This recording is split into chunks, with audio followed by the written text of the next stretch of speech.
Hello guys, welcome back to our channel. Is our family vlogs once again. Nandito naman po ako para ibagi po sa inyo lahat tungkol sa mga collectible na barya tsaka collectible na banknote, no? So yung tatalakayin natin ngayon guys, no, yung bagong nahan po ni SR, yung paper bill banknotes, no. Shout out po pala sa may-ari dito, no. Nais ko lang po i-share yung bagong huli ko, no.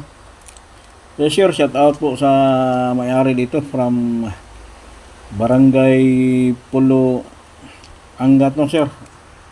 Pasensya na po, sir, no? Medyo late upload po tayo dahil sa sobrang busy po natin sa trabaho, no. So guys, mga viewers dyan, baka meron po kayong mga ganitong klaseng paper bill, no. Just PM lang po, no, direkta PM lang kay SR sa FB page namin, no, SR family, no. Nais po kayong magbinta, doon lang po kayong magpasa ng mga collectible, yung mga lumang barya, tsaka lumang ganitong klaseng lumang papel guys, no.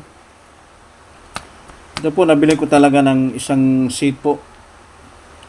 Ito po tinatawag na EBL series, no, from 2 piso hanggang 100, no. Napakalutong pa guys, oh, mga viewers. Panoorin niyo pong mabuti guys, no, para lalo na sa mga supporters ni SR, no, mga followers na yung talagang naniniwala sa channel namin, no. Ito, nais lang po namin i-share, patunay na talagang legit po tayong bumibili, no.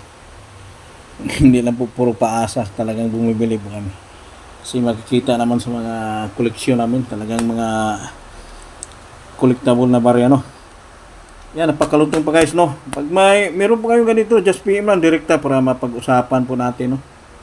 Lahat ng mga any kind of paper bills, pwede kayong mag-send doon sa channel namin sa FB page, no. Ito po may-ari dito guys, taga Barangay Pulo, no. Baga nabili ko ito isang seat po. 2 piso, 5, 10, 20, 50, 100, no. Kompleto talaga to, isang series ng EBL series. So sa susunod na content guys, nakakuha na ata. Frame na lang ang kulang ito guys, no. Sana makabili tayo ng frame pag hindi tayo busy sa trabaho. So shout out po pala sa lahat ng mga legit collector, lalo na kay